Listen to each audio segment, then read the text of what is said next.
Jesus said to his disciples, "This is my commandment, that you love one another as I have loved you.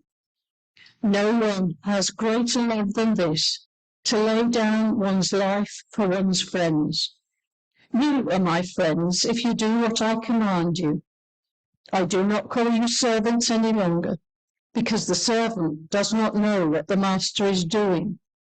But I have called you friends, because I have made known to you everything that I have heard from my Father.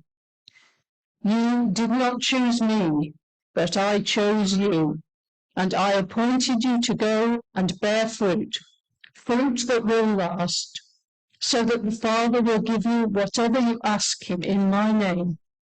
I am giving you these commands so that you may love one another."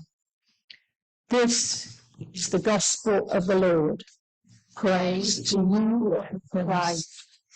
So, the big message from Jesus was for everybody to something one another. They had to love. They had to love. So what I want you to do with your piece of paper, if you've got a pen on you, you can draw a heart with your pen. If you haven't, it doesn't matter, because I want you to draw a heart with your finger. So we'll have some hearts which are visible and some hearts which are invisible.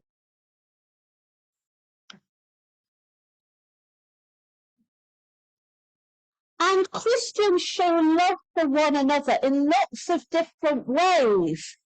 We probably all do it a bit in the home, like most people do.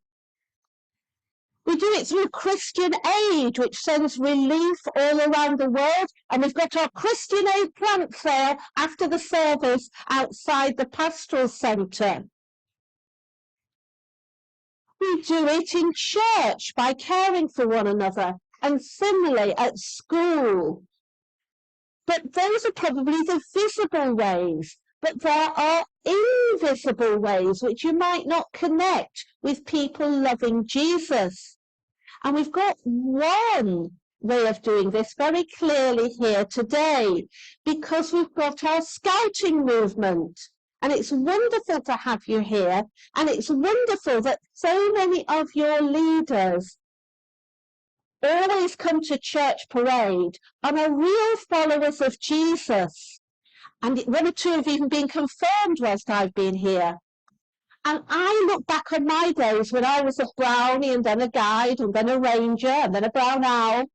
And you do it for fun, leaders, don't you? You have lots of fun. But you also do it because you care and love the young people. And probably you had that experience when you were younger and you want to share that love. And I look back to my guide leaders. I'm so grateful for the way they cared for me as a teenager. And then in church, we've got Larry's, which is an after-school club for secondary school pupils. And we don't explicitly talk about Jesus there, but we show the love of Jesus by being a safe space for these young people. And we continue to tell the message to Northfield that Jesus is alive and at work, and the clock's just chimed right at the right moment, because one way is that people hear the clock, and more particularly, they hear the bell ringers ringing to draw people to church. And the Northfield Reveal project we've done this last few years has been about saying the church is at the heart of Northfield, and people have worshipped here for, well, we know 900 years plus. People have been following Jesus all that time, and we've shared, like Barnabas, without going on the sea maybe, but we've shared the love of Jesus down the centuries, and we continue to do so. I bet those first disciples, when they thought, you can join in, how are we going to cope without Jesus? 1, 2, 3. How are we going to cope with Jesus? would be amazed at all that has gone from them going out and Barnabas joining them.